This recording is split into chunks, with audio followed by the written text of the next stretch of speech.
Americans in all 50 states will protest Trump's attack on families. 700 events are scheduled for Saturday nationwide. 3 months after activists drew historic crowds at massive protests nationwide to fight gun violence, hundreds of thousands of protesters are set to take to the streets on Saturday in all 50 states to denounce Trump's push to rip families apart. Taking place under the banner of Families Belong Together, the more than 700 events nationwide are being sponsored by an activist coalition that includes Move On, the American Civil Liberties Union, Leadership Conference on Civil Rights, the National Domestic Workers Alliance, and more than 100 other organizations. Their demands: end family internment camps, end the zero humanity policy that created this crisis, and reunify the children with their parents. If children in cages isn't something that gets American people out on the street and saying never again, then I don't know what is, one San Francisco rally organizer told the Mercury News. More than 100 separate protests are scheduled in California, with another 40 in Florida. The sprawling, coast-to-coast demonstrations will come 2 days after hundreds of women allowed themselves to be arrested as an act of civil disobedience inside a Senate office building in Washington, D.C.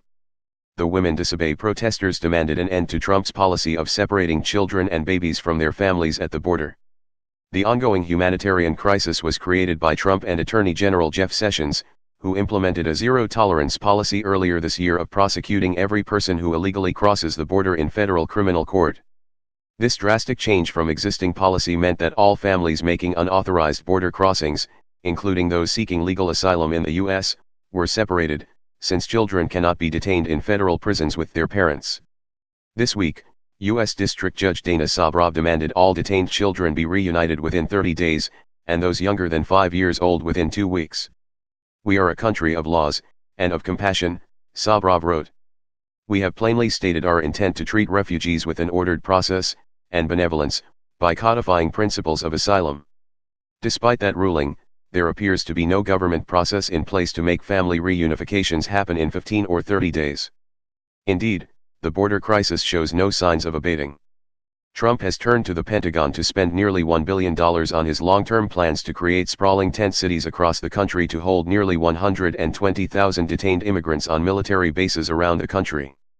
The U.S. is also preparing to detain as many as 20,000 children in tent cities at U.S. military bases in Texas and Arkansas. Both plans make clear that Trump has no intention of backing off his radical border agenda. And that's why protests are more important than ever. Published with permission of the American Independent.